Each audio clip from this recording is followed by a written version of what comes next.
1 minute में continue करेंगे भाई। पता नहीं आज क्या पंगा है। जिस दिन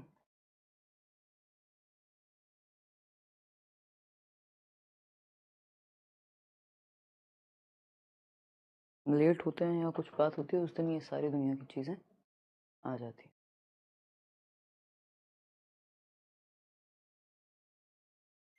या चल गए फाइनली। गुड इवनिंग भाई, गुड इवनिंग, गुड इवनिंग सभी को गुड इवनिंग। हाँ प्रॉब्लम आ रही थी भाई, सेम ईयर। चलो अब सबके कमेंट्स दिख रहे हैं। Good evening ma'am, as usual you are looking beautiful with positive energy. Thank you Antima. हाँ यार आज थोड़ा सा टायर्डनेस थी। मैं शाम वाली जो आपकी 6 बजे वाली क्लास होती है वो मैंने ऑफ कराई थी और 7:30 में तो हम सभी मिल ही रहे हैं, है ना। बात रही नोट्स की, नोट्स जल्दी मिल जाएंगे जो भी पेंडिंग है, टेंशन ना लो। मतलब ये थोड़ा सा इधर उधर हो गया है, पहले शादी आ गई थी फिर ये होली आ गई तो उसमें टाइम लगता है। देखो नोट्स का प्रोसेस मैं बता देती हूँ जिनको नहीं पता, जिन्होंने नए बैचेस ज्वाइन किए हैं या जो लोग नए जुड़े हैं, जो बिल्कुल पूरे नोट्स का एकदम नक्शा ही बदल दिया हमने इस बार से। एक तो बाइलिंगुअल हो गए, आपको दोबारा सोचना ही नहीं है ना। तो नोट्स की प्रोसेस ये रहती है, ये क्लास चलेगी, इस क्लास से प्रॉपर नोट्स बनेंगे, है ना। वो एकदम एक एक क्लास में जो जो बात कही गई है वो बाइलिंगुअल नोट्स बनेंगे। फिर मेरे पास आएंगे, मैं प्रूफ रीड करूंगी, प्रूफ रीडिंग होगी, फिर वो नहीं मेरे पास आएंगे, मैं टाइपिस्ट जो है वो टाइप होकर के आएंगे मेरे पास। जब वो टाइप होकर के आ जाते हैं, जब वो टाइप होकर के आ जाते हैं तो उनकी होती है प्रूफ रीडिंग जो कि होगी 3rd स्टेज। प्रूफ रीडिंग करके जो करेक्शन के लिए भेजे गए हैं वो फिर करेक्शन होकर के आएंगे। एक बार में आए, 2 बार में आए, तो ये 4 स्टेजेस तो फिक्स हैं। इसके अलावा 4-6 बार भी टाइम लगता है। मतलब नोट्स में आप हल्का काम मत लीजिएगा नोट्स को, क्योंकि बाइलिंगुअल है नोट्स। एक तो अभी जिनको पुराने नोट्स मिल गए हैं और नए वाले नहीं मिले हैं तो वो थोड़ा इंतजार करें। वो नोट्स डिफरेंट तरीके के हैं, हिंदी और इंग्लिश दोनों में है, बाइलिंगुअल है। जिनको मिले उन्हें पता है ना। चलिए इंटरनेट परेशान कर दिया, अच्छा कोई बात नहीं, होता रहता है ये। आपके इंटरनेट में दिक्कत हो सकती है, मौसम हो वहाँ पे खराब। चलिए आज का टॉपिक है इंडिविजुअल डिफरेंसेस, सभी को पढ़ना है, व्यक्तिगत विभिन्नताएं, है ना। 1 नंबर का टॉपिक है, इंपॉर्टेंट है, समझना चाहिए। इससे इंक्लूसिव एजुकेशन यानी समावेशी शिक्षा को समझने में भी मदद मिलती है। व्यक्तिगत अंतर या व्यक्तिगत विभिन्नताएं, इंडिविजुअल, इंडिविजुअल कौन, व्यक्ति, एक इंडिविजुअल या इंडिविजुअल्स, है ना। हम कह रहे हैं 125 करोड़, तो कहाँ, अब तो हम पहुंच गए हैं, पॉपुलेशन हमारी बहुत ज्यादा। तो अगर हम देखें तो सब इंडिविजुअल्स हैं। अगर कई 100 करोड़ लोग हैं देश में या दुनिया में, अगर हम कहें 8 अरब लोग हैं, ठीक, तो 8 बिलियन लोग हैं, सब इंडिविजुअल्स हैं। इंडिविजुअल्स में डिफरेंसेस भी हैं, यानी उनमें अंतर भी पाए जाएंगे, उनमें विभिन्नताएं भी होंगी। आप अपने घर में देख लीजिए, आप अपने घर में देख लीजिए, अगर आप 2 भाई बहन हैं, 3 भाई बहन हैं, या फॉर दैट मैटर 3 मेंबर्स भी हैं घर में, एक आप हैं, आपके पिताजी हैं, माताजी हैं, या आप 3 दोस्त हॉस्टल में भी रहते हैं, या आप कहीं लाइब्रेरी में जाते हैं पढ़ने, या आपके ट्यूशन में, फ्रेंड सर्कल में, कॉलेज में, स्कूल में आपने लोग देखे होंगे। कुछ समानताएं होती हैं हम लोगों में और बहुत सारे अंतर होते हैं। कोई भी 2 लोग पूरी तरह से सेम नहीं हो सकते, नहीं तो वो क्या बन जाएंगे, रॉबर्ट्स बन जाएंगे, रोबो बन जाएंगे, वो एक चिट्टी बन जाएंगे। वो रजनीकांत जी वाली मूवी याद होगी आपको। तो हम रोबोट्स तो है नहीं, हमें इंसान कौन बनाता है, हमारे डिफरेंसेस ही तो बनाते हैं। जो हमारा संविधान है, या हम अगर इंडिया की बात करें तो हम इंडिया में कहते हैं कि विभिन्नता है बहुत ज्यादा। जो हम कहते हैं कोस कोस पे पानी बदले 3 कोस पे वाणी, यानी भाषा की विभिन्नता है, दिखने में अलग है, खाने की जो टेस्ट है वो अलग है, पहनावा अलग है, अलग अलग लोग अलग अलग हैं। तो यानी हम कहते हैं एकता, विभिन्नता में एकता, यूनिटी इन डाइवर्सिटी का नारा हम लगाते हैं। डेमोक्रेसी है इंडिया जैसे कि, यूनिटी इन डाइवर्सिटी यानी विभिन्नता में एकता। तो कहीं ना कहीं उसी से इंस्पायर्ड बात है। इंडिविजुअल डिफरेंसेस की वजह से तो हमें यूनिटी इन डाइवर्सिटी करनी पड़ती है ना। विभिन्नता में एकता क्यों, क्योंकि इंडिविजुअल्स हैं और इंडिविजुअल्स डिफरेंट होंगे। सारे इंडिविजुअल्स एक जैसे नहीं हो सकते और ना होने चाहिए। अगर हो जाएंगे तो रोबोट्स बन जाएंगे। आप एक और व्यक्ति अपने जैसा बिल्कुल डिट्टो आपके जैसा झेल नहीं पाएंगे, है ना। तो विभिन्नता में एकता, कि हम में बेशक विभिन्नता हो, डाइवर्सिटी हो, चाहे वो हमारे रिलीजन के बेस पे हो, धर्म, रूप, रंग, भाषा, किसी भी आधार पे विभिन्नता हो, लेकिन विभिन्नता में एकता होनी चाहिए। अनेकता में एकता कह लीजिए, है ना। मतलब हम क्या हैं, विभिन्न हैं, इंडिविजुअल्स आर डिफरेंट। कोई भी 2 लोग बिल्कुल सेम नहीं हो सकते। दुनिया में किन्हीं भी 2 लोगों का थंब प्रिंट सेम नहीं होता। आप देखते हैं ना, आधार कार्ड बनवाते हैं तो थंब प्रिंट लगाते हैं। आप अपने ऑफिस जाते होंगे या जाएंगे कल को स्कूल्स में भी दिल्ली के, तो क्या है, बायोमेट्रिक है, तो आप अपना अंगूठा लगाते हैं तब एंट्री होती है, ठीक है ना। किन्हीं भी 2 लोगों का अंगूठा जो फिंगरप्रिंट है वो बिल्कुल सेम नहीं होगा, ठीक है ना। क्लियर है। शुभम मैं समझी नहीं क्या कहना चाहते हो। अरे नीतू, जो टॉपिक जैसे हैं वो वैसे ही तो किए जाएंगे, जो जरूरी है, जितना जरूरी है जिस टॉपिक में उतना ही तो डिस्कस करेंगे, है ना। आएंगे, अभी तो ये यूनिट्स हैं बची हुई, डोंट वरी। विभिन्नता में एकता, यानी यूनिटी इन डाइवर्सिटी। कोई भी दो लोग, हाँ इवन ट्विंस भी सेम नहीं होते भावना। अगर दो जुड़वा बच्चे बिल्कुल सेम टाइम पे पैदा हुए हैं, कुछ मिनट के अंतर पे, दिखते सेम हैं, आइडेंटिकल ट्विंस हैं, फिर भी उनमें अंतर पाया जाएगा। तो जब कोई भी दो लोग सेम नहीं हो सकते और दो लोगों को सेम होना भी नहीं चाहिए, आप अपने जैसा एक और बंदा नहीं झेल पाएंगे, है ना। तो नहीं तो हमें रोबोटिक लगेगा सब कुछ, मशीन लगेंगी कि भाई दो घड़ियां या दो फोन है एक जैसे, तो वो अपने आप तो कुछ कहते नहीं है, ठीक है ना। आज 6 बजे वाली नहीं हुई थी भाई, ठीक। तो इंडिविजुअल डिफरेंसेस का टॉपिक, ये इंडिविजुअल डिफरेंसेस का जिक्र आता कहां से, ये व्यक्तिगत विभिन्नताएं निकल के कहां से आती हैं, व्यक्तिगत विभिन्नताएं आई कहां से। तो इनके कुछ बेसिस हैं, आधार हैं इंडिविजुअल डिफरेंसेस के, या अगर मैं कहूं अलग अलग टाइप हैं। कैसे हो सकती है, हमारे बायोलॉजिकल मेकअप में, यानी हमारी जैविक विविधता, यह जैविक निर्माण जो है हमारा, कहीं भी दो लोगों का जेनेटिक मेकअप बिल्कुल सेम नहीं हो सकता, डीएनए बिल्कुल सेम थोड़ी होता है। तो एक तो इसका एक आधार है बायोलॉजी, यानी हमारी जैविकता, हम बने डिफरेंटली है, जेनेटिक मेकअप हमारा अलग है। मानसिक स्तर सबका डिफरेंट हो सकता है ना। आईक्यू में भी अंतर पाया जाता है, कोई चीजों को जल्दी समझता है, कोई चीजों को किसी तरह से समझता है, कोई चीजों को किसी तरह से समझता है। मेमोरी सेम नहीं हो सकती। कल्चरल डिफरेंसेस हमारे अंदर पाए जाते हैं, यानी सांस्कृतिक विभिन्नताएं हमारे अंदर पाई जाती हैं। हम अलग अलग संस्कृति के लोग, अगर आप इवन दुनिया में देखें तो वेस्ट जिसको हम कहते हैं, तो वेस्टर्न कंट्रीज की अलग कहानी है, यूरोपियन कंट्रीज की अलग कहानी है। अगर हम मिडल ईस्ट की बात करें, जो दुबई है या आपका यूएई में जितनी भी कंट्रीज आती हैं, सऊदी अरेबिया से लेके कतर, वहां के पहनावे से लेके, खाने से लेके, कल्चरल त्योहार मनाने से लेके, इवन इंडियन स्टेट्स में भी जो हमारे 28 राज्य हैं, वहां पे भी इतनी सारी विभिन्नता है। एक राज्य से दूसरे राज्य में चले जाइए आप, दिल्ली से आप गोवा चले जाइए, दिल्ली से आप केरला चले जाइए, दिल्ली से आप त्रिपुरा चले जाइए, अंतर मिल जाएगा आपको, ठीक है ना। होगा नैन, वो भी इमोशनली भी हम सब डिफरेंट हैं। किसी को हल्का सा हाथ में अगर एक ब्लेड भी लग जाए, बहुत नाम मात्र का, और ब्लड दिख जाए, तो किसी को बहुत घबराहट हो सकती है ना। कोई है जो देश को उड़ा दे रहे हैं लोग, टेररिस्ट भी तो मतलब बने तो वो हार्ड मास के ही है ना, जिसको हम कहते हैं, उनका भी जेनेटिक मेकअप है, तो वो ह्यूमंस ही ना बायोलॉजी से, बेशक दिमाग से कुछ और हो गए। तो इमोशनली हम सभी डिफरेंट हैं।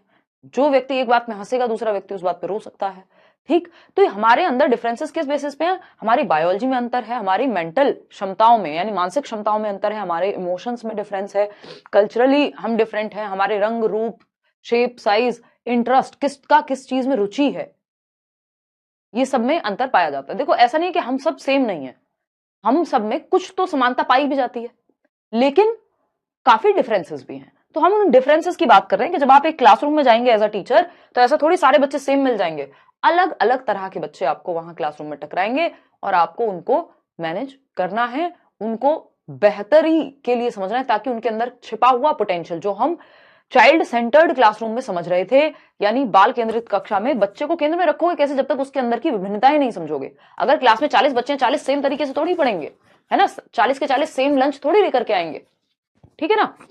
चलिए समझते हैं, 40 के 40 के घर में सेम त्योहार थोड़ी मनाया जाएगा, ठीक है। तो पहला पॉइंट है, no two individuals are alike. ये बातें मैं आपको बता चुकी हूं, और ये जब नोट्स में मिलेगा तो बाइलिंगुअल मिलेगा, डोंट वरी, बस थोड़ा सा इंतजार कर लो। यानी कोई भी दो व्यक्ति पूरी तरह से सेम नहीं होते, सब में अंतर पाया जाता है, ठीक है, क्लियर है। देखिए, इवन ट्विंस हैव डिफरेंसेस, जो ट्विंस हैं उनमें भी अंतर पाए जाते हैं, यानी जो जुड़वा बच्चे हैं उनमें भी अंतर पाए जाएंगे। It is given to us by mother nature, ये हमें प्रकृति से मिले हैं, जो अंतर हैं बाय डिफॉल्ट मिले हैं, नेचुरली मिले हैं, प्राकृतिक रूप से मिले हैं।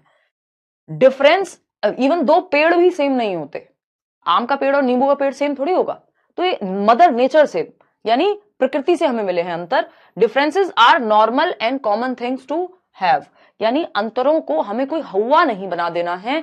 अंतर जो है, ये विभिन्नताएं जो हैं, ये कॉमन है, ये एक नॉर्मल बात है, ये एक सामान्य बात है कि हम सभी बिल्कुल एक जैसे नहीं हो सकते, ना होने चाहिए, क्योंकि मजा खराब हो जाएगा जीने का, ठीक है ना। तो अंतर होना क्या है, नॉर्मल बात है, लेकिन उन अंतरों के बेसिस पे, उन विभिन्नताओं के बेसिस पे किसी के साथ गलत व्यवहार करना या इक्वालिटी के साथ पेश ना आना, इक्विटी ना रखना, वो गड़बड़ हो जाएगा। तो अगर हम विभिन्नताओं की बात करें, तो एक क्लास है मान लीजिए तो एक क्लास में रंग के आधार पे अलग बच्चे मिल सकते हैं, किसी का रंग थोड़ा सा डार्क शेड हो सकता है, किसी का लाइट शेड हो सकता है, किसी का कुछ बीच में होगा, है ना। तो ये सब क्या है, रंग के आधार पे हमारे बीच में अंतर पाए जाते हैं। वो आधार क्या है, शेप, आकार, कोई मोटा हो सकता है, कोई पतला हो सकता है। इस पे ये नहीं है कि हम बच्चों का मजाक उड़ा रहे हो, है ना। शेप और साइज डिफरेंट हो सकते हैं। इंटेलिजेंस, बुद्धि का स्तर अलग अलग बच्चों का अलग अलग हो सकता है। कोई जल्दी सीखेगा, कोई धीमे सीखेगा, किसी को किसी एग्जाम्पल से चीजें समझ में आ जाएंगी, दूसरे को दूसरी एग्जाम्पल से चीजें समझ में आ जाएंगी। सेम टू सेम कुछ भी नहीं हो सकता। हम शक्ल आदमी में भी भैया अंतर है अंकित, है ना। हम शक्ल आदमी हो चाहे औरत हो, ऐसा नहीं है शक्ल मिलने से, वही तो ट्विंस की बात हो रही थी ना, जुड़वा बच्चों की, ऐसा नहीं है कि अंतर खत्म हो जाएंगे। ठीक है चिंकी, इतनी बात क्लियर है। समझते हैं कहानी क्या है। अगर हम देखें बेसिस ऑफ डिफरेंस यानी अंतर के आधार, विभिन्नताओं का आधार, अंतर के आधार, अगर हम देखें यहां पर, तो एक चीज हमें समझनी होगी कि अंतर क्या है। Understanding differences based on diversity of, कौन सी विभिन्नताएं हैं जिसके बेसिस पे अंतर आते हैं। भाषा की विभिन्नता है भाई, आप कहीं पे तमिल बोली जाएगी, किसी घर में या स्टेट में पंजाबी बोली जाएगी, कहीं हिंदी बोली जाएगी, कहीं भोजपुरी बोली जाएगी। अगर आप बिहार चले जाएंगे तो भाषा की विभिन्नता पाई जाती है, भाषा की विभिन्नता पाई जाती है, यानी लैंग्वेज में डिफरेंसेस हैं। कास्ट, जाति के आधार पर विभिन्नताएं पाई जाएंगी। जेंडर, लिंग के आधार पर male female other gender. Community, समुदाय, कौन किस कम्युनिटी से आता है ना, उसके आधार पे अंतर पाया जाएगा। इसका मतलब ये नहीं कि आप सब में अंतर करना शुरू कर दो। रिलीजन, धर्म के आधार पे अलग अलग रिलीजन में ईश्वर को या भगवान को या ऑलमाइटी को प्रे करने के या याद करने के अलग अलग तरीके हैं, अलग अलग त्योहार मनाए जाते हैं। तो इन सभी आधारों के बेसिस पे हमारे अंदर क्या होते हैं, अंतर पाए जाते हैं। ठीक है, चलिए अब ये अंतर आते कहां से हैं। ये इनके दो बेसिस हैं, इंडिविजुअल डिफरेंसेस के बेसिस हैं दो। व्यक्तिगत विभिन्नताएं दो बेसिस पे होती हैं, एक होती है इनहेरिटेड और दूसरी होती है एक्वायर्ड। इनहेरिटेड मतलब जिनको, जो हमें विरासत में मिले हैं, हमारी हेरिडिटी से, हमारे जेनेटिक्स से, ठीक है। और एक्वायर्ड अंतर कौन से हैं, जिनको हमने अर्जित किया है अपने एनवायरमेंट से, अपने वातावरण से, चाहे वो स्कूल हो, घर हो, टीवी हो, कुछ भी हो सकता है, ठीक है ना। तो जो विरासत में मिला है, हाँ, जो विरासत में मिला है, हम ये कहेंगे वो इनहेरिटेड यानी आपके डीएनए या जेनेटिक मेकअप से मिला है, और एक्वायर्ड है जिसको आपने अर्जित किया एनवायरमेंट से। इनहेरिटेड या विरासत में मिले में क्या क्या आ सकता है, फिजिकल, यानी जो आपकी शारीरिक बनावट है, जो आपका बॉडी स्ट्रक्चर, आप देखिए अपने माता पिता से या आपके ही परिवार में अपने दादाजी से इंस्पायर्ड होगा। अभी वो बहुत दिन बात चल रही थी ना, जो रणबीर कपूर की बेटी है कि वो अपने दादाजी जैसी दिखती है, ऋषि कपूर जैसी एंड ऑल, ऋषि कपूर ही नाम है ना शायद। तो ये क्या है भाई, ये इनहेरिटेड चीज हो गई, ठीक। या बच्चों का माँ बाप से शक्लें मिलना, या फिजिकल बनावट वैसी होना, हाथ भी आप कई बार देखेंगे, बालों का टाइप भी, तो ये शारीरिक बनावट माँ बाप से। मेंटल एबिलिटी भी बहुत हद तक, जो इंटेलिजेंस का स्तर है, माँ बाप से। टेम्परामेंट, कि आपके पिताजी बहुत गुस्से वाले, हो सकता है आप में भी वो चीज इनहेरेंटली आ जाए। आपका टेम्परामेंट, स्वभाव जो है, बेशक आप उसको कंट्रोल करना सीख जाएं, लेकिन जो आपका नेचुरल स्वभाव है वो कई बार प्रभावित होता है आपकी हेरिडिटी से, आपकी इनहेरिटेंस से। अब एक्वायर्ड क्या है, अर्जित। अगर आपके घर वाले बातचीत करते हैं, आप लोगों में घुलते मिलते हैं, तो आप सोशल हैं, तो आसपास के माहौल की वजह से, कल्चरल, जिस संस्कृति में आप रह रहे हैं, एनवायरमेंट कैसा है वहां, इमोशनल जो माहौल है वो कैसा है, टेरर का माहौल तो नहीं है। सोचो अफगानिस्तान में रहने वाले बच्चों की स्थिति क्या होगी इस टाइम पे, ठीक है ना। क्या पूछ रहे हो भाई, मैं तो समझ ही नहीं आ रहा कृष्णा, क्या कह रहे हो आप। हिंदी वीडियो में रेफरेंस बताओ, कौन सी वीडियो, कैसी वीडियो, क्या रेफरेंस बताऊं, क्या पूछ रहे हो, समझ में भी तो आए क्या क्वेश्चन कर रहे हो। हाँ, जैसे योगेश कह रहे हैं कि मैं अपने पापा जैसा दिखता हूँ या दिखती हूँ, जो भी लिखा है आपने। तो ये अंतर हमारे इनहेरिटेड होते हैं, कुछ वंशानुगत तत्व होते हैं, जैसे हमारी शारीरिक बनावट हो गई, हमारा मानसिक स्तर, जो बुद्धि है, वो बहुत बार माँ बाप से प्रभावित होती है। और टेम्परामेंटल, जो आपका आईक्यू है, बेसिकली टेम्परामेंट, स्वभाव कैसा है, बहुत शांत स्वभाव के हैं, बहुत उग्र व्यवहार स्वभाव के हैं। डिफरेंसेस इन एबिलिटीज, हमारी क्षमताओं में भी अंतर पाए जाते हैं। कुछ लोगों में शारीरिक क्षमता बाय डिफॉल्ट ज्यादा होती है, तो वो स्पोर्ट्स में अच्छा कर सकते हैं। कुछ में सिंगिंग या म्यूजिक के प्रति टेस्ट बाय डिफॉल्ट मिला होता है इनहेरिटेंस में। Differences based on sex, male और फीमेल में अंतर पाए जाएंगे। Differences based on personality type, अलग अलग होते हैं, है ना। अभी आपको पर्सनैलिटी अलग से पढ़ना नहीं है, जिन्हें पढ़ना है वो बाद में समझेंगे इस बात को। मेच्योरिटी, किस एज में आप हैं, एज का भी तो डिफरेंस है ना। Differences based on aptitude and special talent. कुछ लोगों में एप्टीट्यूड होता है किसी चीज को करने का कि वो म्यूजिक में अच्छा कर जाएंगे, वो ड्राइंग पेंटिंग में अच्छा कर जाएंगे, या टैलेंट होता है कुछ स्पेशल। देखो दो चीजें हैं, एक है एटीट्यूड, तो हम अपने एटीट्यूड एप्टीट्यूड के बेसिस पे भी अलग हो सकते हैं, और दूसरा है एप्टीट्यूड। इंग्लिश में याद रखिएगा क्योंकि हिंदी में इसमें कई बार कंफ्यूजन हो जाती है ना। एप्टीट्यूड को if I am not wrong तो अभिवृत्ति कहते हैं आई थिंक, या अभिरुचि कहेंगे, अभिरुचि, और या अभिक्षमता कह देते हैं कई लोग, इसको अभिवृत्ति कह देते हैं। ठीक है, तो अगर हम देखें एटीट्यूड क्या है भाई, एटीट्यूड है जो आपने नजरिया बनाया है एक तरह से, अगर आसान भाषा में समझे, जो आपका वैल्यू सिस्टम है, जो आपके आइडियाज हैं, जो आपके बिलीफ्स हैं, the way you look at life, या फिर जो आपकी वैल्यूज हैं, आइडियाज हैं, बिलीफ्स हैं, जिन बातों में आप विश्वास रखते हैं, जिन चीजों को आप मानते हैं, यानी आप अपने 5 सेंसेस से किसी चीज के प्रति कैसा एक परसेप्शन बना के रखते हैं।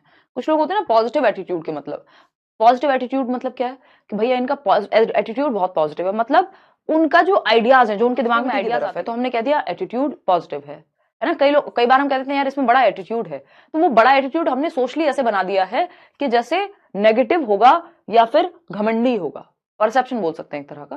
परसेप्शन हमारे 5 सेंसेस ही बनाते हैं ब्रेन तक इंफॉर्मेशन पहुंचा करके। एप्टीट्यूड की अगर हम बात करते हैं तो एप्टीट्यूड है आपके अंदर कोई स्पेशल एबिलिटी है टू डू समथिंग, है ना। Ability to excel in a specific field, ability to do something, कोई स्किल हो सकती है, स्पेशली स्किल के रिगार्ड में होता है, किसी कौशल के रिगार्ड में, कि मान लीजिए मेरे अंदर टीचिंग का एप्टीट्यूड है तो मैं अच्छा पढ़ा लेती हूँ, हो सकता है नंबर मेरे से कोई ज्यादा ले आता हो क्लास में, है ना, हमेशा मैं टॉपर तो नहीं रही हूं। तो अगर हम देखें तो एबिलिटी टू डू समथिंग, किसी एक पर्टिकुलर फील्ड में अगर आपको थोड़ा सा ट्रेनिंग मिल जाए या माहौल मिल जाए तो आप बहुत अच्छा कर जाते हैं। कुछ लोग नेचुरली बहुत अच्छा गाते हैं, आपने देखा होगा कि कोई रेलवे स्टेशन पे भी बहुत अच्छा गा सकता है जबकि उसको तो कोई ट्रेनिंग नहीं मिली। कोई नेचुरली ही क्रिकेट बहुत अच्छा खेल रहा है क्योंकि फिजिकल एबिलिटी अच्छी है ना। किसी में किसी और चीज की क्षमता है, तो आपके अंदर एप्टीट्यूड मतलब किसी स्किल को परस्यू करने की क्षमता। Inherited are same as a heredity, बिल्कुल रोहित, ठीक है। तो किसी क्षेत्र में आप अच्छा करने की क्षमता है आपके अंदर। हर बच्चा मैथ्स में अच्छा होगा जरूरी नहीं है सब में मैथ्स को लेकर एप्टीट्यूड हो सकता है कोई साइकोलॉजी में अच्छा हो, ठीक है ना, हो सकता है कोई कृष्णा साइकोलॉजी में अच्छा हो। तो किसी एक फील्ड में आपके अच्छे करने की जो क्षमता है, कोई स्किल को परस्यू करने की जो क्षमता है, वो आपकी एप्टीट्यूड है। आप चीजों के बारे में सोचते कैसे हैं, कैसे देखते हैं, वो आपका एटीट्यूड में आता है, ठीक है। सिर्फ गॉड गिफ्ट नहीं होता, कई बार आप उस पर थोड़ा सा काम भी करते हैं, बट हाँ आपके अंदर इनहेरेंट क्षमता होती है एप्टीट्यूड में। तो एप्टीट्यूड में बच्चे अलग होते हैं अपने, हम सबको ये नहीं कह सकते ना सबको मैथ्स में अच्छा ही करेंगे सब। इंटरेस्ट है या नहीं है, एप्टीट्यूड है या नहीं है, बहुत सारी चीजें। एक्वायर्ड ट्रेट्स, यही बात जो मैंने आपको बताई, अर्जित ट्रेट, सामाजिक अंतर होते हैं, कौन किस समाज से, आर्थिक रूप से भी कोई गरीब अमीर, है ना। अमीरों में तो लोगों को शौक है किस चीज का, वो हॉबी परस्यू करते हैं, है ना। स्कूल से आके बच्चा फुटबॉल खेलने जा रहा है, बास्केटबॉल खेलने जा रहा है, घर पे टीचर म्यूजिक सिखा के जा रहे हैं। नॉर्मल मिडिल क्लास या लोअर मिडिल क्लास या गरीबी में कोई सोच के दिखाए, बेसिक फीस की तो मारा मारी रहती है कई बार स्कूल तक की। तो सामाजिक अंतर भी है। Differences on the basis of educational achievement, भाई ये भी तो एक्वायर्ड है ना, आपने मेहनत करके कितना एजुकेशनल अचीवमेंट पाया, ठीक। इतनी बात क्लियर है हमेशा, थैंक यू। इमोशनल डिफरेंसेस में हमारे अंतर है, कल्चरल डिफरेंसेस हैं, लर्निंग स्टाइल्स के डिफरेंस हैं, यानी एक बच्चा है जो देख करके अच्छा समझता है, यानी उसको अगर आप कोई पिक्चर दिखा दो तो अच्छे से समझ जाएगा, फोटो दिखा दो एक या कोई चीज दिखा दो। दूसरा बच्चा है जिसको कुछ अच्छे से कहानी सुना दो वो तुरंत समझ जाता है ना। तीसरा बच्चा होगा उसको कोई एक्टिविटी ही करके दिखानी पड़ेगी जिसको काइनेस्थेटिक कहते हैं। मतलब क्या है, देखो 65% लोग देख के सीखना ज्यादा पसंद करते हैं, इसीलिए आपको कोई पिक्चर में दिखा दूं तो आपको अच्छा लगेगा, कोई फोटो दिखा दो किसी चीज की। ऑडिटरी में कई बार आप कहते हो भाई एग्जाम्पल दे दो, तो 30% लोग सुन करके अच्छा सीख जाते हैं लेक्चर वगैरह से।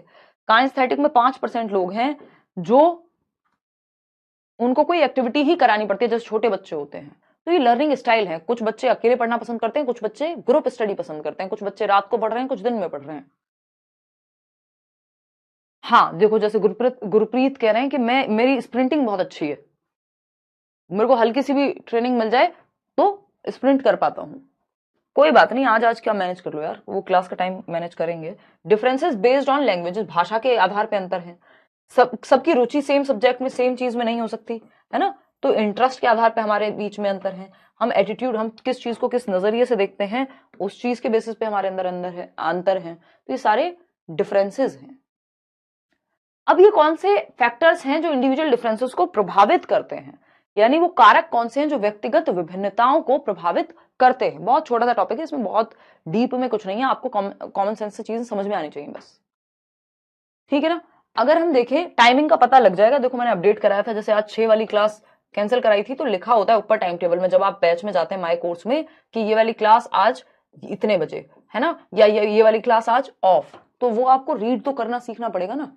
किसी भी ऐप को चलाना भी शुरुआत में मुश्किल ही लगता है, थोड़ा सा कंफर्टेबल होने में आपको भी टाइम लगेगा। जो लोग नए जुड़े हैं, जो पुराने हैं उनको पता है टाइम टेबल होता है ऊपर लिखा हुआ, डेली का डेली, जो हफ्ते का है वो अलग है, डेली का भी लिखा होता है कि अगर कोई क्लास ऑफ है तो वो दिखेगी आपको। फैक्टर्स अफेक्टिंग इंडिविजुअल डिफरेंसेस, ये 2 हटा लेना, यानी व्यक्तिगत विभिन्नताओं को प्रभावित करने वाले कारक। जैसे वैसे तो अगर देखा जाए सिर्फ 2 ही कारक होते हैं, हेरिडिटी और एनवायरमेंट, लेकिन इनको भी हम अभी ओपन करके समझेंगे, डिटेल में एनालाइज करके, कि हेरिडिटी मतलब आपका जेनेटिक मेकअप, आपकी शारीरिक क्षमता, इसमें शारीरिक कोई क्षमता भी मिल सकती है और कोई बीमारी भी मिल सकती है, जैसे एड्स या फिर इवन थैलेसीमिया, जो ब्लड रिलेटेड प्रॉब्लम है, तो एक जनरेशन से दूसरी जनरेशन में जा सकती है, ध्यान रखना नहीं पड़ेगा ये। तो हेरिडेटरी आपके अंदर क्षमताएं हो सकती हैं कि आपके पिताजी या माताजी आपकी स्पोर्ट्स पर्सन थी, तो आप में भी क्षमता है कि आप फिजिकल एक्टिविटी बहुत अच्छी कर लेते हैं। तो हेरिडिटी के बेसिस पे, हमारे जेनेटिक मेकअप के बेसिस पे हमारे अंदर अंतर है, हमारे डीएनए अलग है सबका, तो क्लासरूम में अलग अलग अंतर वाले बच्चे मिलेंगे। एनवायरमेंट सबको अलग मिला है, बेशक स्कूल सेम दे दो, लेकिन रिलेटिव्स से लेके, घर के माहौल से लेके, ट्यूशन के माहौल से लेके एनवायरमेंट में भी अंतर पाया जाता है। कास्ट, रेस, नेशन, कि भाई आप किस राष्ट्र से हैं, किस रेस से हैं, है ना, अलग अलग हम कहते हैं एशियन रेस है एक अलग से, है ना, या हम साउथ अफ्रीकन रेस में अलग अलग नाम है, बहुत सारी रेसेस हमें मिल जाएंगी ह्यूमन रेस में ही, ठीक। इंटेलिजेंस यानी बुद्धि का स्तर में अंतर है सबके। एजुकेशन, शिक्षा किसको कैसी मिली है उसके स्तर में अंतर है। क्वालिटी ऑफ एजुकेशन में सेक्स डिफरेंसेस हैं। इकोनॉमिक कंडीशन यानी आर्थिक स्थिति जो है एक व्यक्ति की या बच्चे की, वो भी, उसमें भी अंतर मिलेगा, ठीक है। एज के बेसिस पे भी अंतर पाया जाता है भाई। अगर अलग अलग एज के बच्चे हैं तो अलग अलग इंटरेस्ट उनके अंदर, अलग अलग रुचियां मिलेंगी, अलग अलग उनकी क्षमताएं होंगी। पर्सनैलिटी का अंतर होता है, कुछ लोगों की पर्सनैलिटी एक तरह की होती है, दूसरों की दूसरी तरह की होती है, कि उनका इंटरेस्ट, एप्टीट्यूड किस चीज में है। एजुकेशन शुड बी गिवन, सबको एजुकेशन मिलनी चाहिए, ये बात तो पक्की है, शिक्षा सभी के लिए होनी चाहिए, है ना। डिस्पाइट हमारे बीच, डिस्पाइट इंडिविजुअल डिफरेंसेस, यानी इंडिविजुअल डिफरेंसेस के बजाय या होते हुए, डिस्पाइट इंडिविजुअल डिफरेंसेस, व्यक्तिगत विभिन्नताओं के होते हुए सबको शिक्षा दी जानी चाहिए, उनके इंटरेस्ट, उनके एप्टीट्यूड, उनके एटीट्यूड, उनकी पर्सनैलिटी, उनके स्वभाव को ध्यान में रखते हुए, उनकी रुचियों को ध्यान में रखते हुए। इसीलिए बच्चे को, आपको सारे तरह के बच्चों को केटर करना है, इसीलिए हम ये टॉपिक पढ़ रहे हैं। हाँ वो मिल जाएगा, सुनी रिकॉर्डेड मिल जाएगा पुरानी सारी क्लासेस। डिस्पाइट इंडिविजुअल डिफरेंसेस, व्यक्तिगत विभिन्नताओं के होते हुए हमें सभी को शिक्षा देनी है क्लासरूम में, इस बात का ध्यान रखना है। सबके अंदर जो छिपा हुआ पोटेंशियल है उसको बाहर लेकर के आना है। अंतरों को मिटाना नहीं है, अंतरों को सेलिब्रेट करना है ना, कि सारे बच्चे एक दूसरे से अलग अलग चीजें सीख पाए। अभी इस बार भी क्वेश्चन आया हुआ था, कल भी मैंने कराया था, आपको याद होगा, मैं अभी भी करा दूंगी आपको वो क्वेश्चन। देखो कौन से तरीके हैं जो आप इंडिविजुअल डिफरेंसेस से डील करने के लिए आपके काम आएंगे, कौन से वो तरीके हैं जो इंडिविजुअल डिफरेंसेस से डील करने में आपके काम आएंगे। इफेक्टिव पेडागोजिकल वेज, यानी पेडागोजी क्या होती है, शिक्षण शास्त्र, पढ़ाने के तरीके। सेक्स डिफरेंस में क्या एक्सप्लेन करना है, फीमेल्स अलग होंगी, मेल्स अलग होंगे, अदर जेंडर में भी अंतर पाया जाएगा।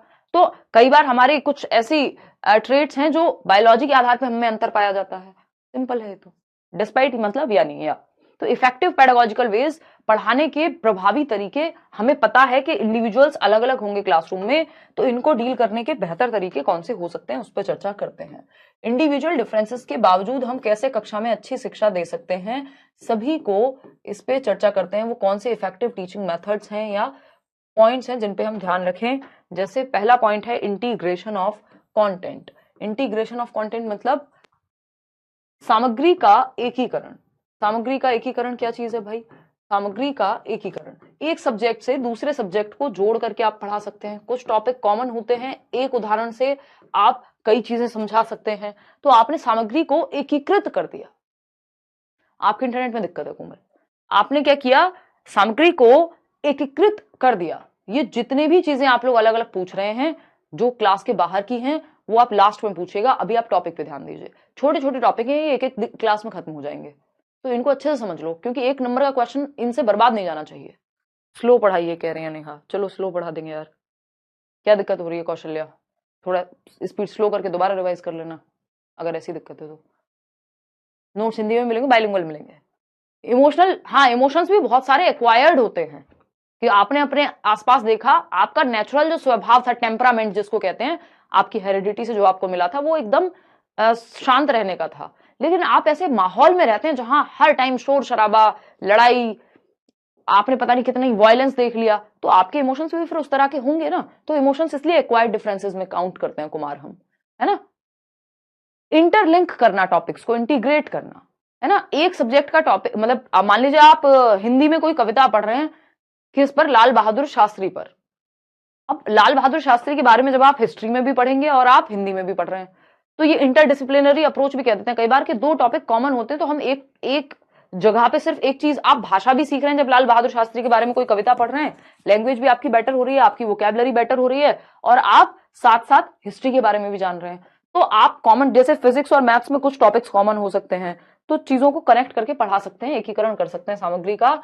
जैसे कई बार, अब जैसे हमारे जो है 2 टॉपिक कॉमन चल रहे हैं, मान लीजिए कुछ टॉपिक हैं जो दोनों ही बैचेस में या सभी को सारे बैचेस में साथ पढ़ने हैं, ठीक है ना। तो अब उस केस में मैंने क्या किया, इंटीग्रेट कर दिया, क्लास को कंबाइंड कर दिया, है ना, कि भाई 7:30 वाली क्लास सबके लिए कॉमन है, 6 वाली भी चलेगी, 7:30 वाली भी चलेगी, क्योंकि ये कुछ कॉमन टॉपिक्स हैं जो हमें साथ में पढ़ने हैं, जो बिल्कुल सेम तरीके से पढ़ने होते हैं सबको, है ना। दोनों चीजें जरूरी होती है आकांक्षा, ऐसा कुछ नहीं है कि एप्टीट्यूड या एटीट्यूड की तुलना में क्या जरूरी है। यूपीएससी का पेपर नहीं लिख के आना है आपको, है ना। आपको सिंपल, आपको बस पता होना चाहिए, दोनों जरूरी है। एप्टीट्यूड अगर आपके अंदर है भी और एटीट्यूड आपका नेगेटिव है, तब भी आप कुछ नहीं करेंगे। और एटीट्यूड पॉजिटिव है लेकिन एप्टीट्यूड बिल्कुल नहीं है, लेकिन किसी ना किसी चीज का तो होगा ही, तो वो भी खराब हो जाएगा। सिंपल। डिफरेंशिएटेड इंस्ट्रक्शन, ये हमने लास्ट क्लास में भी किया था, चाइल्ड सेंटर्ड और प्रोग्रेसिव एजुकेशन में। विभेदी अनुदेशन, ये बहुत इंपॉर्टेंट है, पूछा जाता है। विभेदी अनुदेशन की जब हम बात कर रहे हैं, यहाँ पे विभेदी अनुदेशन की जब हम बात कर रहे हैं, यानी डिफरेंशिएटेड इंस्ट्रक्शन, यानी अलग अलग लेवल पे बच्चे की नीड के अनुसार उसको आप पढ़ाइए, ठीक है ना। मर्ज कर दो, एग्जैक्टली। इगैलिटेरियन पेडागोजी, इगैलिटेरियन मतलब हिंदी में पता नहीं इसका नाम क्या होता है, लिखवा देंगे। इगैलिटेरियन का मतलब होता है मिक्स्ड बेसिकली, यानी जहां जैसी जरूरत हो आप अपने मेथड्स में, एक जरूरी नहीं आप एक ही मेथड से पढ़ाएंगे पूरी क्लास में, मिक्स कर सकते हैं आप मल्टीपल मेथड्स को, जैसे लेक्चर मेथड और डिस्कशन मेथड को एक साथ मर्ज किया जा सकता है। तो कई सारे मेथड्स को मिक्स करके भी आप पढ़ा सकते हैं, या कई सारे फंडे आप अपना सकते हैं, है ना। समतावादी पेडागोजी बोल देते हैं इसको, कि नीड के अनुसार, जैसा माहौल हो, जैसे बच्चे हो, जैसी उनकी जरूरत हो, उसके अनुसार आप मेथड चूज कर लो। इसी को हम समतावादी या इगैलिटेरियन पेडागोजी कहेंगे। लैक ऑफ प्रेजुडिसेस या जेंडर फ्री पर्सपेक्टिव आपका क्लास में होना चाहिए, यानी जो पूर्वाग्रह हैं उनको आप खत्म कर दीजिए, कि आपने सोचा हुआ है इस जाति का बच्चा, इस या लड़कियां मैथ्स में कमजोर होती हैं, इस जाति का बच्चा तो पढ़ नहीं पाएगा, ये छोटी जाति है, ये बड़ी जाति है, जो भी पूर्वाग्रह हैं उनको आप हटा दीजिए, तभी आप अच्छे टीचर बन पाएंगे। कि आप जेंडर फ्री रखिए क्लासरूम को, ऐसा नहीं है कि आप जेंडर के आधार पे आप क्या करें, ये मान लें कि भाई ये बच्चे सीख पाएंगे क्योंकि ये मेल हैं तो ये फुटबॉल खेल सकते हैं, फीमेल्स हैं तो फुटबॉल नहीं खेलेंगी, ये सब चीजें नहीं करने। क्या करोगी प्रीति, ये जान के कि एगैलिटेरियन पेडागोजी किसने दिया था, क्या करोगी? क्वेश्चन पूछा जाएगा पेपर में? नहीं ना। अगर पूछा जाएगा तो मैं खुद ही करा दूंगी, है ना। ये रट्टे लगाने पे इतना फोकस हमारा क्यों है, कॉन्सेप्ट समझने की बजाय? बहुत सारे तो ऐसे कॉन्सेप्ट होते हैं जिनमें कोई एक व्यक्ति का नाम दिया ही नहीं जा सकता कि इसने दिया था। साउंड कट करके आ रहा है, माइक ठीक कीजिए। माइक ठीक ही है यार, पता नहीं इनामुल क्या दिक्कत आ रही है। देखो एक बार, माइक ठीक ही है, यहां से ओके सब कुछ। किसी को कोई और भी है जिसको दिक्कत है? एप्टीट्यूड आपके अंदर छिपी हुई क्षमता किसी स्किल को सीखने की, कि आप में गाना गाने के लिए एप्टीट्यूड होगा तब तो कोई सिखा पाएगा आपको। अगर आपकी आवाज ही जियान जैसी है ये आपके सुर लगते ही नहीं है बिल्कुल, तो फिर कहां से सिखा पाएगा आपको कोई। डिफरेंशिएटेड इंस्ट्रक्शन तनु बताया भी था कि बच्चे की नीड्स के अनुसार अलग अलग लेवल्स पे पढ़ाना, जैसी बच्चे की नीड है, जैसी बच्चे की क्षमता है, उस हिसाब से पढ़ाना, उसी हिसाब से मेथड चूज करना, उसी हिसाब से लेसन प्लानिंग करना, उसी हिसाब से एग्जांपल्स देना, उसी हिसाब से सिटिंग अरेंजमेंट करना, ठीक है ना। एबिलिटी ग्रुपिंग, एबिलिटी ग्रुपिंग क्या है? समूह, ये बहुत इंपॉर्टेंट है, इस बार भी पूछा हुआ है, ध्यान रखना, मैं क्वेश्चन भी दिखा दूंगी आपको। इसको हम कहते हैं क्षमता समूहन। एबिलिटी मतलब क्षमता और ग्रुपिंग मतलब समूहन, यानी आप समूह में बांट देते हैं क्षमता के आधार पे। पहली बात तो कोशिश करना है, पहली बात तो कोशिश करना है कि हमें एबिलिटी ग्रुपिंग ना करनी पड़े, यानी बच्चों को क्षमताओं के आधार पे ना बांटना पड़े। अगर बांटना भी पड़ जाए, अगर एबिलिटी ग्रुपिंग करनी भी पड़ जाए, ये दो प्रकार की होती है, क्षमता समूहन कहेंगे इसको, क्षमता समूहन, यानी क्षमता के आधार पे समूह में बांट दिया बच्चे को और ग्रुप में सीखना अच्छा होता है, ये हमने चाइल्ड सेंटर्ड पेडागोजी में भी डिस्कस किया था। क्षमता समूहन की अगर हम बात करें तो ये क्षमता समूहन दो प्रकार का है मुख्य रूप से एबिलिटी ग्रुपिंग। एक है सेम एबिलिटी ग्रुपिंग, सेम एजी यानी एबिलिटी ग्रुपिंग, एक है डिफरेंट या मिक्स्ड एबिलिटी ग्रुपिंग, मिक्स्ड एजी यानी एबिलिटी ग्रुपिंग। अब मिक्स्ड एजी क्या है? सेम एबिलिटी ग्रुपिंग या समान या सम जो समूहन, क्षमता समूहन है, उसमें होमोजीनियस भी कह देते हैं इसको, कि एक जैसी क्षमताओं वाले बच्चे आपके होंगे। होमो का मतलब ये सेम, होमोजीनियस एबिलिटी ग्रुपिंग, यानी एक जैसा सेम क्षमताएं रखने वाले बच्चे, यानी मैथ्स में अच्छे हैं 4 बच्चे, चारों को एक ग्रुप में डाल दिया। 4 बच्चे हैं जो 35% लाते हैं, या फिर मैं कहूं टॉप करते हैं, तो टॉपर्स को सबको एक सेक्शन में डाल दिया। ये है same ability grouping. A section में सारे अच्छे बच्चे रहेंगे, ये सब क्या है? एबिलिटी ग्रुपिंग है।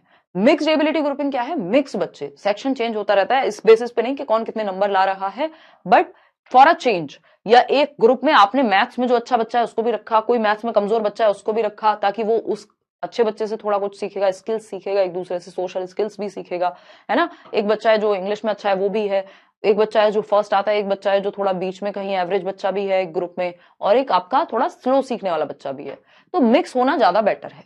हाँ, आप मिक्स होते हैं तो मिक्स्ड बेटर है, मिक्स्ड एबिलिटी ग्रुपिंग करनी चाहिए, जरूरत पड़े तो सेम या होमोजीनियस नहीं, हेट्रोजीनियस ग्रुपिंग करनी चाहिए जब जरूरत पड़े।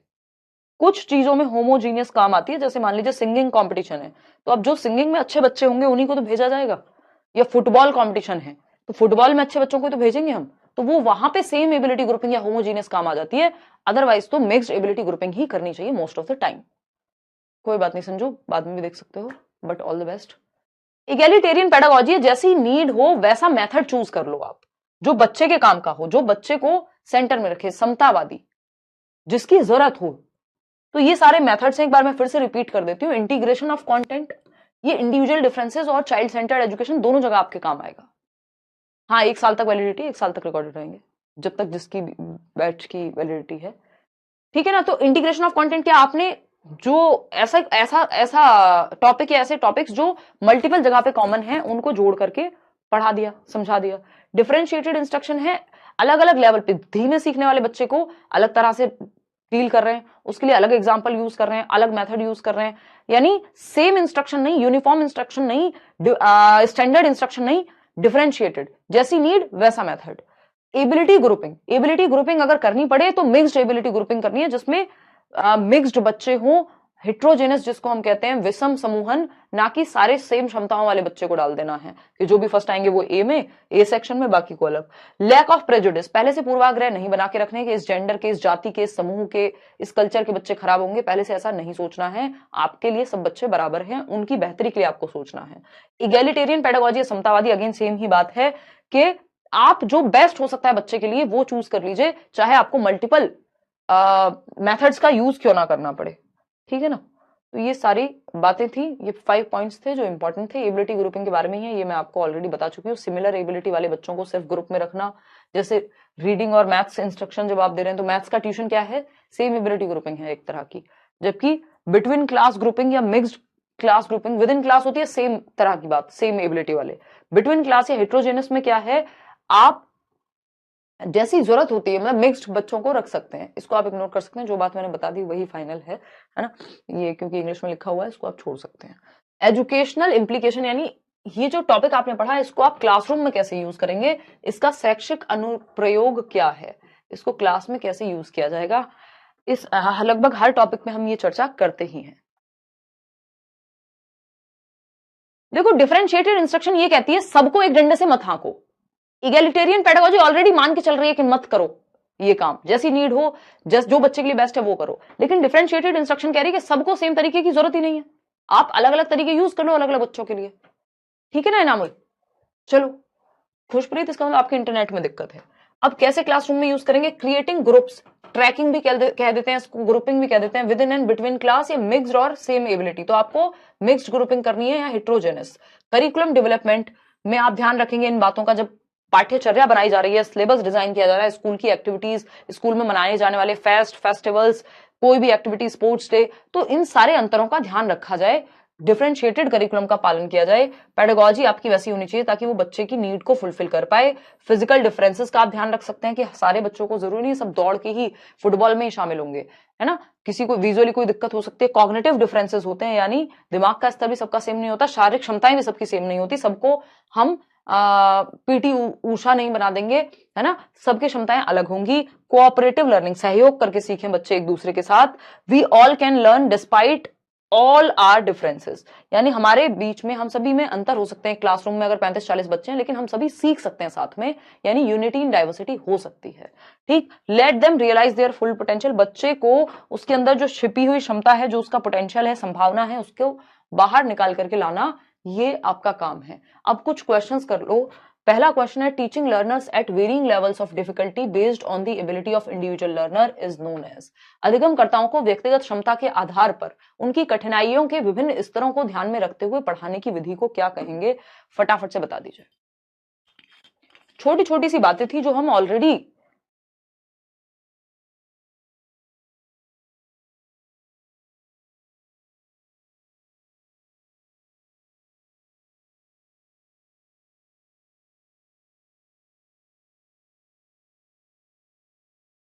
Of course extra curricular activities कराइए। पोटेंशियल का मतलब क्या है, यही तो है।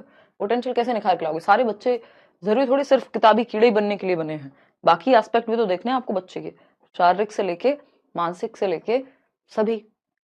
बी ऑप्शन बिल्कुल समझ गए आप लोग। अधिगमकर्ताओं को व्यक्तिगत क्षमता के आधार पर उनकी कठिनाइयों के विभिन्न स्तरों को ध्यान में रखते हुए पढ़ाने की विधि को क्या कहेंगे, यानी कठिनाई का स्तर। एक वो बच्चा जो जिसको प्लस माइनस करना नहीं आ रहा, आप उसे डिवीजन नहीं सिखा देंगे, पहले प्लस माइनस सिखाते हैं, यानी बच्चे के स्तर को देखते हुए आप कठिनाई का स्तर रखते हैं, डिफिकल्टी लेवल बच्चे की जो उसकी आज की प्रीवियस नॉलेज है, जितना उसको आता है उसके आधार पर ही तो पढ़ाओगे। एक्स्ट्रा क्लास क्यों लगाते हैं हम, क्योंकि हमें पता है कि एक बच्चे को अगर दिक्कत हो रही है तो पहले उसे पीछे का तो समझा दें। तो ये डिफरेंशिएटेड इंस्ट्रक्शन है।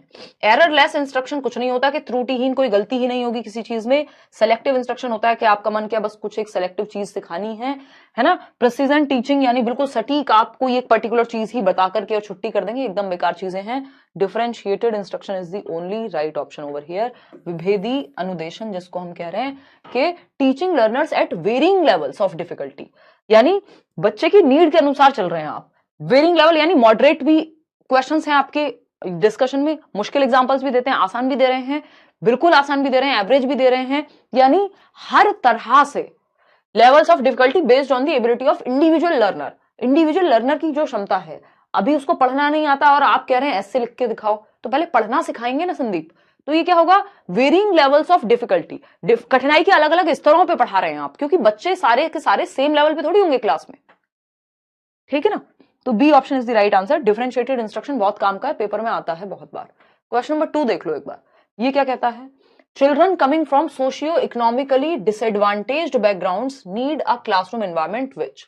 अभी हमने बात की थी सारे बच्चे ऐसे नहीं होंगे कि सबको ट्यूशन की सुविधा होगी, सबको सारी सुविधाएं होंगी। कुछ बच्चों को तो किताब भी लेना बड़ा मुश्किल पड़ता है, वो गवर्नमेंट स्कूल में जो एड मिलती है उससे जीवन चल रहा होता है। ठीक है ना अंजलि, अभी वही चल रही है सुरभि। तो अगर हम देखें सभी तरीके के बच्चे होंगे, इकोनॉमिकली डिसएडवांटेज बच्चे भी होंगे जिनको आर्थिक रूप से मदद की जरूरत होगी, उनको कैसे डील करोगे भाई? वंचित बच्चों, पृष्ठभूमि से आने वाले बच्चों को कैसे माहौल देने की आवश्यकता है? डिस्करेजियस, उनको हतोत्साहित कर देंगे? नहीं, हमने यही बात की थी, एजुकेशन सबको दी जा सकती है, यही मानना है। ऐसा नहीं है कि हम ये कह देंगे उनको हतोत्साहित कर दें, तुमसे ना हो पाएगा, ये किसी बच्चे को नहीं कहना। Discourages the use of their language so that they learn the main stream language, उनकी भाषा के उपयोग को हतोत्साहित करता है ताकि वे मुख्यधारा की भाषा सीखें। यानी कोई जिस भी माहौल से आ रहा है उसकी भाषा अगर स्कूल में नहीं बोली जा रही है तो उनको कहो कि जो इंग्लिश स्टैंडर्ड लैंग्वेज है स्कूल की वही सीखो, उसी में बात करो, अपनी भाषा यूज मत करो। जबकि मदर टंग बच्चा जो भी घर से लेके आता है वो काम का है, चाहे उसकी भाषा हो, चाहे उसका अनुभव हो, चाहे उसका कल्चर हो, जो भी वो लेके आए सब काम का है। आपको डिसरिगार्ड नहीं कर देना है, यानी हटा नहीं देना है उसको, रेप्रीमेंड या फटकार नहीं लगा देनी है उस चीज के लिए। Categorises children based on their abilities, बच्चों को उनकी क्षमताओं के आधार पर वर्गीकृत कर लो, या फिर वैल्यू करना है उनके कल्चर को। Exactly teachers them good behaviour, तो हमने कैसे मान लिया कि बच्चे को जो व्यवहार आता है वो गलत ही है, हम उसको अच्छा व्यवहार सिखाएंगे। Values and uses their cultural and linguistic knowledge, ये बात एकदम सही है कि जो बच्चे हैं जो सोशियो इकोनॉमिकली डिसएडवांटेज बैकग्राउंड से आ रहे हैं, आप उनके कल्चर को, उनकी संस्कृति को, उनकी भाषा को भी मूल्य दे रहे हैं, उसको भी महत्व दे रहे हैं। कुछ ना कुछ तो उन्होंने भी सीखा ही होगा अपने आसपास से, यानी आप विभिन्नता में एकता वाले प्रिंसिपल पे चल पा रहे हैं। सबको एक्सेप्ट करके बच्चा जो भी ला रहा है वो उसकी प्रीवियस नॉलेज है, काम का है, उस पर बिल्डिंग बनाएंगे, ना कि उसको डिसरिगार्ड कर देंगे। ठीक है ना? ऐसा नहीं है क्षमता के आधार पर बांट देना, मैंने कहा क्षमता के आधार पर बांटना भी पड़े, पहले तो अवॉइड करो क्षमता के आधार पर बांटना भी पड़े तो मिक्स्ड एबिलिटी ग्रुपिंग। ठीक है ना? तो values and uses their cultural and linguistic knowledge, तो बच्चा जिस भी बैकग्राउंड से आ रहा है वो जो भी लेके आ रहा है, चाहे उसके मूल्य हो, चाहे उसकी संस्कृति हो, उसकी भाषा हो, सबको आपको क्या करना है? गले से लगाना, एक तरह से एक्सेप्टेंस आपके अंदर उस चीज को लेकर के होनी चाहिए। एक क्वेश्चन हम करेंगे इस बार आया हुआ है, इस पे हम अभी आएंगे, पहले मैं वो क्वेश्चन आपके साथ डिस्कस करूंगी। एक मिनट रुकना बस। ओके, पता नहीं कितने तो हमने पेपर्स कर लिए हैं।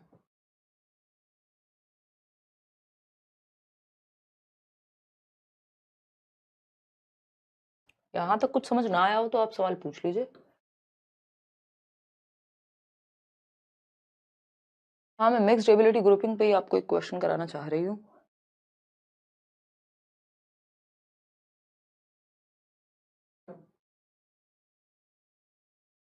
हाँ,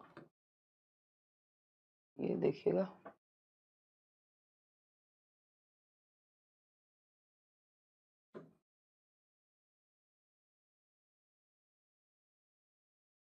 इस बार भी पूछा हुआ है। प्रोग्रेसिव एजुकेशन तो हम कर चुके हैं।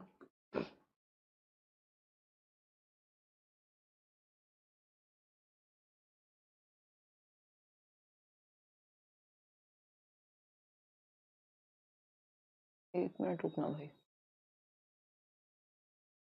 यूट्यूब पे हमने डिस्कस किया था ना कल।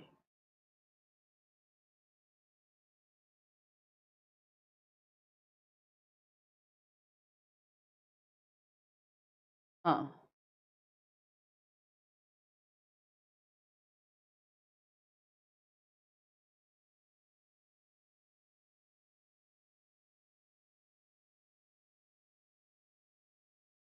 सेम एबिलिटी ग्रुपिंग बेसिकली करनी नहीं होती, वो क्वेश्चन मैं ढूंढ नहीं पा रही हूँ अभी, कोई दिक्कत नहीं है। देखो एक बार, आ जाओ इधर ही आ जाओ, वापस से आ जाओ। देखो एक बार क्वेश्चन ये वाला सॉल्व करने की कोशिश करो इतने। वो बेसिकली उसमें वही बात थी कि सेम एबिलिटी ग्रुपिंग हमको नहीं करानी है। A 3-year-old child explains that milk is produced by a machine at the milk booth. Which one of the following offers the best explanation of the child's understanding? यानी 3 साल का बच्चा है जो कहता है कि दूध जो है वो मिल्क बूथ या मदर डेयरी पे ही मिलता है या डेयरी पर ही मिलता है। और बिल्कुल सचिन लोधी मिल गया आपका कमेंट, थैंक यू। उत्पादन किया जाता है, निम्नलिखित में से कौन सा बच्चे की समझ का सबसे अच्छा विवरण प्रदान करता है? यानी कौन सी एक बात बच्चे की समझ को क्लियर करेगी कि ऐसा बच्चा क्यों कह रहा है, जबकि दूध जो है वो मिल्क बूथ पे थोड़ी प्रोड्यूस करता है, गाय भैंस या किसी भी एनिमल से आ रहा होगा या किसी और सोर्स से आ रहा होगा। ऐसा थोड़ी है कि डेयरी में दूध बनता है। ठीक है ना? असम से देख रहे हैं, बहुत बढ़िया वर्षा, थैंक यू शुभ्रा। चलिए भाई बताइए ऐसा क्यों कह रहा है बच्चा? The child's answer is based on his or her experience of buying milk from the milk booth. बिल्कुल सही बात है, बच्चे का जो ये उत्तर है कि मिल्क बूथ पे दूध बनता होगा, वो उसके अपने अनुभव पर आधारित है, क्योंकि वो अपने माता पिता के साथ या तो मिल्क बूथ या मदर डेयरी जाता होगा दूध लेने के लिए, तो उसने तो अपने अनुभव पे जवाब दिया है, उसको बाकी दुनिया का क्या पता। The child has never seen cows, हमें क्या पता देखी है या नहीं। The child's family does not offer अच्छा एनवायरमेंट, नहीं दे रही फैमिली, नहीं भाई सब कुछ पता होगा बचपन में, जरूरी थोड़ी है। द चाइल्ड हैज वेरी, ना तो बच्चे के परिवार में ना बच्चे में कमी निकालनी है आपको, simple as a teacher. The child has very limited exposure of the world. आप बच्चे को जज मत कीजिए बैठ के कि बच्चे को कुछ नहीं पता, ये नहीं है वो नहीं, आप कमी मत निकालिए, आप ये देखिए वो ये बात कैसे कह रहा है, वो अपने अनुभव के बेसिस पे कह रहा है, जो उसने एक्सपीरियंस किया, जो उसने देखा, उसके आधार पर उसने जवाब दे दिया। हम ऐसे ही तो करते हैं जब बच्चे होते हैं तो। क्लियर बात है ना, क्लियर है। क्यों शशि कैसे कर दें भाई, कह रही है सीटेट का बैच फ्री कर दो। भाई इतने सारे टीचर्स हैं, इतना कंटेंट आपको मिलता है, इतने नोट्स मिलते हैं कि आपको क्या लगता है ये सब में कॉस्ट नहीं लगती है? जो इतने सारे टाइपिस्ट से लेकर के कंटेंट की टीम से लेकर के आपके व्हाट्सएप की कॉलिंग टीम से लेकर के और ये पूरा जो टैक्स सर्वर से लेकर के इतने सारे जो खर्चे हैं पूरी ऑर्गेनाइजेशन के, कई सौ लोग जो काम करते हैं, वो कैसे निकलेंगे बताओ एक बार। इतनी बेसिक सी फीस है, यही ऑफलाइन में इसका 100 गुना होती थी, कम से कम 10 से 20 हजार। बाकी लोग कैसे चलाएंगे अपना घर। चलो मैं मान लूं कि ठीक है यार, कुछ लोगों ने हो सकता है कि एनफ चल गया होगा, या यूट्यूब पे मैंने इतना सब कुछ पढ़ाया हुआ है, अगर फ्री पढ़ना है वहां से पढ़ लो भाई। लेकिन कम से कम जब बैच में एक तरीके से चीजें चल रही हैं, इतने सारे लोग एक साथ काम कर रहे हैं, तो एक ऑर्गेनाइजेशन कैसे वर्क करती है, बिना कॉस्ट कैसे निकल करके आएगी, या बिना एक सिस्टम के। इको सिस्टम तो चाहिए होता है ना किसी भी चीज को रन करने के लिए। ये कैसी बात है, स्कूल में जाओगे पढ़ाने, कल को कह दो कि सैलरी मत दो ऐसे ही पढ़ाएंगे, तो फिर तो आज ही पढ़ा लो, सरकारी नौकरी की इच्छा क्यों है। और ये बात मैं तब बोल पा रही हूँ जब मैंने सालों फ्री पढ़ाया है, कि हम कह तो देते हैं, ये कहना आसान होता है, but it is very difficult to execute. Even bare minimum fee पे भी अगर आपको कोई अच्छी एजुकेशन दे पा रहा है, बहुत बड़ी बात है। सालों साल से टीचर्स पढ़ा रहे हैं भाई। हाँ पहले भी समझाया था ना, ठीक है। और आप तो बैच खरीद चुके हो तब कह रहे हो फ्री कर दो, हैं यहाँ तो सारे पेड लोग हैं। एग्जैक्टली सबकी फैमिलीज हैं, सबका अपना मोटिवेशन का सबके तरीके अलग हैं। इतना सस्ता बैच तो एक इंसान का ना मिले, एक टीचर का ना मिल पाए अकेले, जितने में सारे टीचर्स हैं आपके सामने। बातें करते हो यार, रुलाओगे क्या। मिनिमम फीस है यार बिल्कुल। ऑफलाइन में 5,000 लेते हैं, वो तो एक सब्जेक्ट का है, जैसे इंग्लिश वगैरह का ले लिया। अगर यहाँ दिल्ली में आप आएंगे और सिर्फ सीटेट का भी लेंगे, अब तो खैर जब से हमने ऑनलाइन शुरू किया, चीजें इतने साल हो गए, कोचिंग सीटेट की वैल्यू कोई खास नहीं बची है, लेकिन फिर भी मेरे खुद के लर्नर्स हैं जो 5 से 10 हजार चार्ज करते हैं, जो ऑफलाइन पढ़ाते भी हैं। चलो खैर, ये सब बातें तो चलती रहेंगी।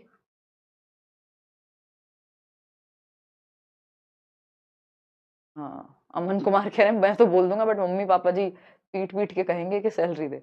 एग्जैक्टली देखिएगा एक बार, तो अगर हम बात करें द चाइल्ड्स आंसर क्या है, उसके अनुभव के आधार पे है। आगे बढ़ते हैं क्वेश्चन नंबर 4। देखिएगा एक बार क्वेश्चन नंबर 4 क्या कहता है। In an elementary classroom it is important to dash experiences that a child brings with her. यानी प्राथमिक कक्षाओं में, कक्षा तो कोई भी हो, प्राथमिक हो उच्च प्राथमिक हो कोई फर्क नहीं पड़ता, कक्षा में डैश उन अनुभवों के लिए महत्वपूर्ण है जो एक बच्चा अपने साथ लाता है। उन अनुभवों की उपेक्षा करना, नेग्लेक्ट कर दो, उनको इग्नोर कर दो, या बिल्ड ऑन करो जो बच्चा लेकर के आया है, या फिर डिनाई कर दो, मना कर दो जो बच्चा अनुभव लेके आया है कि अपने अनुभव शेयर मत करो। बताओ एक बार फटाफट से बताओ। दिल्ली में पढ़ाते हैं भाई।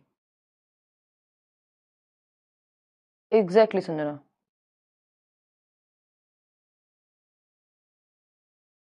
बिल्कुल आइएगा दिल्ली में, इस साल शायद हो सकता है मैं कुछ लिमिटेड बैच शुरू करूं ऑफलाइन वाले। थैंक यू दिलकश। दिलकश एग्जैक्टली एग्जैक्टली 20,000 तक भी है, बहुत बढ़िया साक्षी।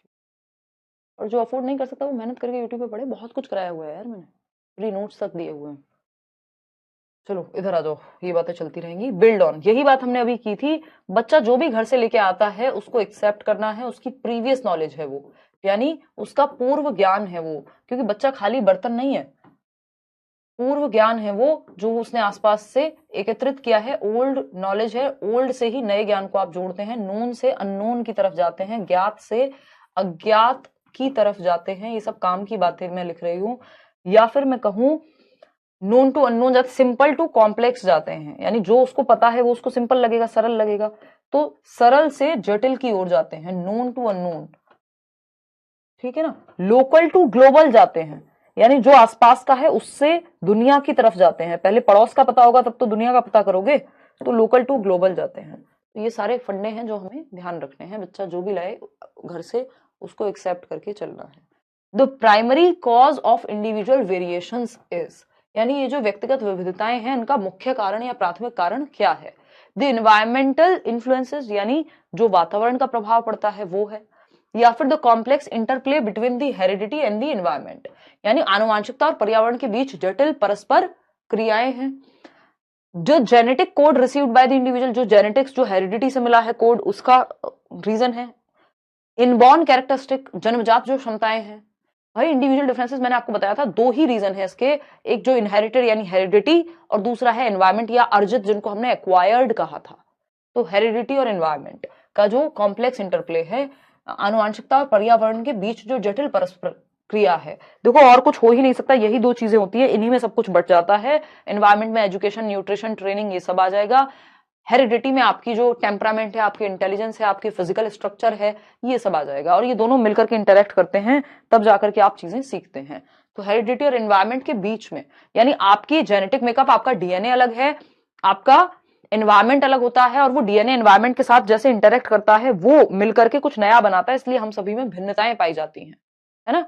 इसलिए हम सब सेम नहीं हो सकते, क्योंकि या तो हमारा जेनेटिक मेकअप तो सभी का अलग है, और एनवायरमेंट में भी कई बार अंतर होता है, और कई बार आपका जेनेटिक मेकअप सेम एनवायरमेंट में दो लोग हैं, दो अलग लोगों का अलग तरह से, दो अलग लोग अलग तरह से सोच सकते हैं उस एनवायरमेंट में। We all differ in terms of our intelligence, हम अपनी बौद्धिक क्षमता में अंतर पाया जाता है हमारी। मोटिवेशन, सब मोटिवेटेड हो नौकरी के लिए, काम के लिए, जरूरी नहीं है, मोटिवेशन के स्तर में अंतर पाया जाता है। हमारी किस चीज में, किस सब्जेक्ट में कितनी रुचि है, उसमें अंतर पाया जाएगा। दिस प्रिंसिपल रेफर्स टू, हम सभी अपनी बुद्धिमत्ता, प्रेरणा, रुचि आदि के संदर्भ में भिन्न हैं। यह सिद्धांत निम्न में से किसको संदर्भित करता है, फटाफट से बताइएगा। थियरी ऑफ इंटेलिजेंस के बारे में, ये सिर्फ इंटेलिजेंस थोड़ी कहा है, इसमें तो इंटेलिजेंस, मोटिवेशन, इंटरेस्ट सब कुछ है।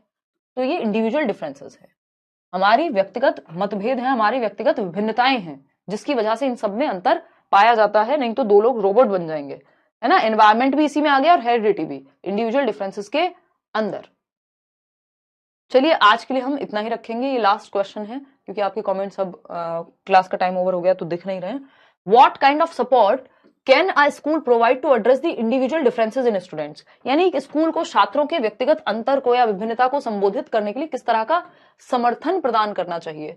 पहला ऑप्शन है apply every possible measure to remove the individual differences in students, यानी इंडिविजुअल डिफरेंसेस को खत्म कर दो, सबको रोबोट बना दो। एकदम खराब तरीका है, ये हमें नहीं करना है, रिमूव नहीं करना है। मैंने बताया था ना, एजुकेशन सबके लिए है, इंडिविजुअल डिफरेंसेस के बावजूद हम सब एक क्लासरूम में सीख सकते हैं, तो रिमूव करना तो कोई समझदारी है ही नहीं। Refer slow learners to special schools, यानी जो बच्चे धीमी गति से सीखते हैं उनको स्पेशल स्कूल में भेज दो, नहीं सबको एक ही छत के नीचे सिखाना है। ये आपकी समावेशी शिक्षा भी कहती है, जो हम आगे जाकर के इंक्लूसिव एजुकेशन पढ़ेंगे।